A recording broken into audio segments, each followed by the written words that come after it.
Hello everyone, welcome to study hub. आज की हमारे इस क्लास का टॉपिक है नाउन एंड नंबर। नाउन के पहले हम लोग एक क्लास कर चुके हैं, आज हम पार्ट 2 करेंगे। आज हम बात करेंगे सिंगुलर और प्लूरल्स के बारे में। अब आप कहोगे क्या मैम, सिंगुलर और प्लूरल हम बचपन से करते आ रहे हैं। अरे बहुत अच्छे से आता है, हम बस, बसेस, कार, कार्स सब तो आता है। तो चलो देखते हैं आप लोगों को कितना आता है।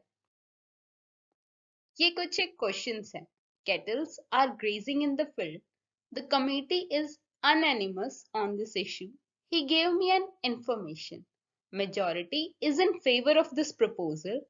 The audience was spellbound. अब फटाफट से बताइए इसमें कौन सा करेक्ट है और किस में मिस्टेक है। जल्दी जल्दी करिए। Let's check. तो कितने सही थे आपके? आई एम श्योर आप कंफ्यूज हुए होंगे।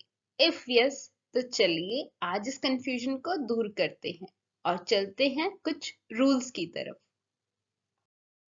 Rule number 1, uncountable nouns are used in singular form only.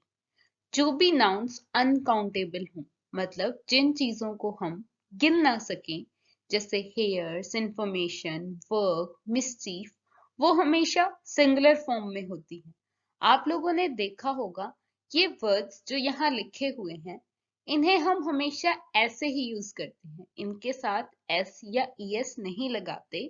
और they are not used with plural verbs, मतलब इनके साथ हमेशा इज, वॉज ये लगते हैं। आर, वर ये नहीं मिलेंगे आपको। indefinite article is not used before them, मतलब इनसे पहले आप a, an ये यूज नहीं कर सकते। आप लोगों ने कहीं कई जगह देखा होगा an information, लेकिन वो इनकरेक्ट है। करेक्ट होगा a piece of information या सिर्फ information। an information यूज नहीं किया जाएगा। रूल नंबर 2, आप हमेशा से ये रूल पढ़ते आए हो कि जब भी आपको सिंगुलर से प्लूरल बनाना हो तो आप एस या ईएस ऐड कर दीजिए। जैसे कार सिंगुलर है, एस ऐड किया, कार्स प्लूरल हो गया। लेकिन ऐसे बहुत सारे वर्ड्स हैं जिनके पीछे एस या ईएस लगा होगा, लेकिन वो प्लूरल नहीं सिंगुलर होंगे। ऐसे ही ये वर्ड्स यहाँ लिखे हुए हैं, जिसमें सबसे कॉमन है सब्जेक्ट्स। काफी सारे सब्जेक्ट जो आप लोग पढ़ते हो उनके नाम में एस आता है, लेकिन वो सिंगुलर वर्ब के साथ यूज होते हैं। जैसे mathematics, physics, politics, economics, mechanics.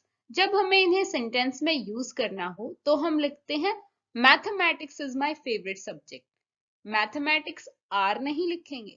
ऐसे ही कई गेम्स जैसे जिम्नास्टिक्स, एथलेटिक्स, बिलियर्ड्स, एक्वेटिक्स, इनके पीछे एस लगा हुआ है, बट एस लगने के बावजूद हम यूज सिंगुलर वर्ब के साथ करेंगे, यानी इज, वॉज इसके साथ लगाएंगे। सिमिलरली मीजल्स, मम्प्स, रिकेट्स जैसे डिसीज के नाम के साथ भी। और कई और फेमस वर्ड्स जैसे कंट्री का नेम यूनाइटेड स्टेट्स, कुछ बुक्स के नेम जैसे अरेबियन नाइट्स, ऐसे और भी बहुत सारे हैं। और सबसे पॉपुलर वर्ड न्यूज। न्यूज में एस लगा हुआ है, लेकिन आप कभी भी news are telecasted on television नहीं बोल सकते। आपको हमेशा बोलना होगा news is telecasted on television. S लगा होने के बावजूद ये यूज सिंगुलर फॉर्म में होगा। ऐसे ही इनिंग्स, ये हैं ऐसे वर्ड्स जो एस या ईएस लगे होने के बावजूद हमेशा सिंगुलर होंगे। आइए चलते हैं रूल नंबर 3 की तरफ। थर्ड रूल बात करता है कुछ ऐसे वर्ड्स के बारे में जो सिंगुलर और प्लूरल दोनों में सेम रहेंगे। मतलब अगर एक चीज की बात करनी है तो भी वही वर्ड, ज्यादा की बात करनी है तो भी। वो वर्ड्स हैं ऑफस्प्रिंग, डियर, फिश, शिप। अगर हमें बात करनी है एक शिप की तो भी हम वर्ड यूज करेंगे शिप। अगर ज्यादा की करनी है तो भी शिप।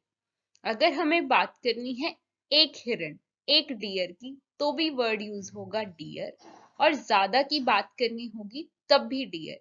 यहाँ दो एग्जाम्पल दिए हैं। Ships are economically useful and next है a ship is grazing in the field. अब देखिए फर्स्ट सेंटेंस में हमने एस लगाया तो ये करेक्ट नहीं है, ये सेंटेंस रॉन्ग हुआ क्योंकि प्लूरल फॉर्म में भी हमें एस नहीं लगाना। शिप हमेशा प्लूरल और सिंगुलर दोनों फॉर्म में एक जैसे ही यूज होगा।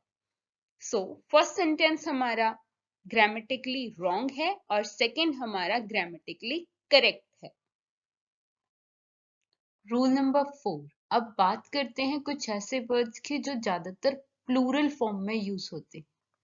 ये वर्ड्स जैसे कि trouser, jeans, scissor, spectacles, etcetera etcetera, ये सभी वर्ड्स जो यहाँ लिखे हुए हैं ये हमेशा प्लूरल फॉर्म में यूज होते हैं, यानी कि प्लूरल वर्ब्स के साथ या फिर कहें आर और वर के साथ यूज होते हैं, इज या वॉज के साथ यूज नहीं होते।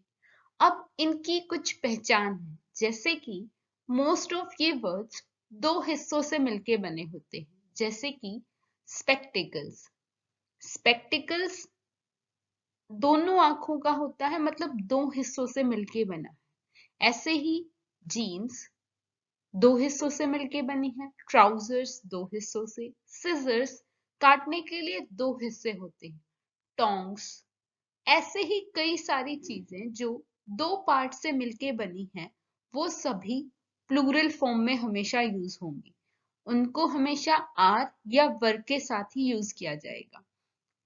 कुछ और वर्ड्स जैसे कि order, refreshment, requirement, stairs, savings, outskirts, ये भी हमेशा प्लूरल होते हैं। आप लोग कभी भी राशन वर्ड यूज नहीं करेंगे, राशंस। स्टेयर नहीं, स्टेयर्स। अर्निंग नहीं, अर्निंग्स। मैनर नहीं, मैनर्स। सराउंडिंग नहीं, सराउंडिंग्स यूज होगा। आइए देखते हैं कुछ एग्जाम्पल से। फर्स्ट सेंटेंस है माई सिजर्स इज नॉट शार्प। अभी हमने पढ़ा कि सिजर जो है दो हिस्सों से मिलके बना होता है, तो यहाँ पे सिजर्स हमेशा प्लूरल फॉर्म में यूज होगा। अब अगर प्लूरल है तो प्लूरल के साथ इज नहीं आना चाहिए, तो यहाँ पे आना चाहिए आर, इसलिए हमारा ये जो सेंटेंस है इज, ये गलत है। नेक्स्ट चलते हैं सेकंड एग्जाम्पल की तरफ। माई स्पेक्टिकल आर वेरी कॉस्टली। अभी हमने बात की स्पेक्टिकल दो हिस्सों से मिलके बने होते हैं, इसलिए हम उन्हें स्पेक्टिकल नहीं स्पेक्टिकल्स बुलाते हैं। यहाँ पे हमने यूज किया है स्पेक्टिकल, तो ये वर्ड हमारा हुआ गलत, इसलिए यहाँ पे स्पेक्टिकल की बजाय आना चाहिए स्पेक्टिकल्स। नेक्स्ट चलते हैं अगले एग्जाम्पल की तरफ। Order for his transfer have been issued. अभी ऊपर लिखे वर्ड्स में आप देखिए ऑर्डर्स भी है, तो ऑर्डर्स भी हमेशा प्लूरल फॉर्म में यूज होगा, इसलिए यहाँ पे ऑर्डर की बजाय आना चाहिए orders for his transfer have been issued, तो ऑर्डर भी यहाँ पे गलत है। आपने सीखा कैसे हम इनको करेक्ट कर सकते हैं। आइए चलते हैं अपने अगले रूल की तरफ। अब हम बात करेंगे कुछ ऐसे वर्ड्स के बारे में जिनका अगर हम एस ऐड कर दें तो मतलब कंप्लीटली चेंज हो जाएगा। अब से पहले जब भी हमें सिंगुलर से प्लूरल में वर्ड्स चेंज करने होते थे तो हम उसमें एस ऐड कर देते थे। जैसे टॉय, टॉय में अगर एस ऐड किया तो टॉयज बन गया। टॉय मीन्स एक खिलौना, टॉयज मीन्स ज्यादा खिलौने। लेकिन अब हम बात करेंगे कुछ ऐसे वर्ड्स की जिनमें अगर हमने एस ऐड किया तो मीनिंग चेंज हो जाएगा, वो वर्ड एक न्यू वर्ड बन जाएगा। फर्स्ट है वुड। वुड मटेरियल के रूप में, जैसे कि लकड़ी, लेकिन अगर हमने इसमें एस ऐड कर दिया तो ये एक न्यू वर्ड बन जाएगा वुड्स। वुड्स का मतलब फॉरेस्ट या जंगल। जैसे रॉबर्ट फ्रॉस्ट की एक पोइम है, उसकी लाइनें हैं woods are lovely dark and deep but I have promises to keep. यहाँ पे वुड्स का मतलब लकड़ी नहीं, वुड्स का मतलब है जंगल। नेक्स्ट है वाटर। वाटर मटेरियल के रूप में यानी पानी, लेकिन अगर हमने इसमें एस ऐड कर दिया तो वाटर्स मीन्स सी या समुद्र। ऐसे ही फ्रूट। फ्रूट एडिबल थिंग, मतलब जैसे मैंगो, बनाना, ये सब फ्रूट, लेकिन अगर हमने इसमें एस ऐड कर दिया तो फ्रूट्स मीन्स रिजल्ट्स। जैसे हम बोलते हैं कर्मों का फल, मतलब कर्मों का रिजल्ट, तो वहां पे वो फल या फ्रूट्स मीन्स रिजल्ट्स। नेक्स्ट है आर्म। आर्म मतलब हमारी बॉडी का एक ऑर्गन, जैसे हमारी बाजू, बट अगर हमने इसमें एस ऐड कर दिया तो आर्म्स मीन्स वेपन्स यानी कि हथियार। Good, good means advantage, but अगर हमने इसमें एस ऐड कर दिया तो गुड्स मीन्स आर्टिकल्स यानी कि चीजें। वर्क, लेबर, काम, लेकिन वर्क के साथ एस ऐड कर दिया, वर्क्स यानी किसी की लिटरेरी वर्क्स, जैसे शेक्सपियर की लिखी चीजें या वर्ड्सवर्थ की लिखी चीजें, पोइट्री, ड्रामा, कुछ भी, वो सब उसके वर्क्स कहलाएंगे। नेक्स्ट है सैंड। सैंड मटेरियल यानी कि मिट्टी, लेकिन अगर सैंड के साथ एस ऐड किया तो जैसे वाटर्स सी था, ऐसे ही सैंड्स मीन्स लैंड यानी कि जगह, जमीन। उम्मीद है आप लोगों को ये वर्ड समझ आए होंगे। अब चलते हैं हमारी अगली। अब हम बात करेंगे कलेक्टिव नाउन की। पिछली क्लास में हमने पढ़ा था कि कलेक्टिव नाउन वो नाउन है जो एक ग्रुप को रिप्रेजेंट करे, जैसे a bouquet of flowers, a flock of ship, a herd of cattle. तो इन सब में बुके ऑफ फ्लावर्स मतलब फ्लावर्स के ग्रुप को हम बुके बुलाते हैं। अ फ्लॉक ऑफ शिप मतलब शिप के ग्रुप को हम फ्लॉक बुलाते हैं। हर्ड ऑफ कैटल मतलब कैटल के ग्रुप को हर्ड बुलाते हैं। तो अब देखिए यहाँ पे, अब बुके ऑफ फ्लावर्स में ग्रुप फ्लावर्स का है, लेकिन वो बुके तो एक ही है। तो जब हम बात करेंगे बुके की, वो बुके एक ही है, इसलिए वहां पे हम लेंगे सिंगुलर फॉर्म, यानी उसके साथ हम यूज करेंगे इज या वॉज। लेकिन जब हम बात करेंगे फ्लावर्स की, तो उस बुके के अंदर फ्लावर्स तो कई सारे हैं, तो जब फ्लावर्स की बात करेंगे तब हम लेंगे प्लूरल फॉर्म। अब यहाँ पे कुछ वर्ड्स जैसे कि cattle, gentry, peasantry, poultry, clergy, people, majority, folk, ये सभी वर्ड्स, जैसे हर्ड ऑफ केटल। हर्ड की जब हम बात करेंगे तो वो झुंड, वो एक है, लेकिन उसके अंदर केटल वो तो बहुत सारे हैं, तो केटल वर्ड के साथ हमेशा आर आएगा। लेकिन जब उसके ग्रुप की यानी कि हर्ड की बात करेंगे तो उसके साथ इज आएगा। अब यहाँ देखिए, used with singular verb when they are used as a body और ग्रुप। जब पूरी कलेक्शन की बात करेंगे, जैसे अभी हर्ड की बात की, तब हम सिंगुलर वर्ब यूज करेंगे। जब उसके मेंबर्स की बात की, तब हम प्लूरल वर्ब यूज करेंगे। तो committee, jury, house, ministry, family, mob, crowd, इन सब के साथ जो है सिंगुलर वर्ब लगेगी, क्योंकि मॉब, मॉब क्राउड किसकी, लोगों की। तो अब इनका तो एक झुंड है, झुंड एक है, तो उसके साथ जो है इज लगेगा या वॉज लगेगा। लेकिन झुंड में लोग बहुत सारे हैं, तो लोगों के साथ आर लगेगा। इसे थोड़ा क्लियरली समझने के लिए हम कुछ क्वेश्चंस ट्राई करते हैं जो हमने पहले देखे थे और हमसे गलत हुए थे।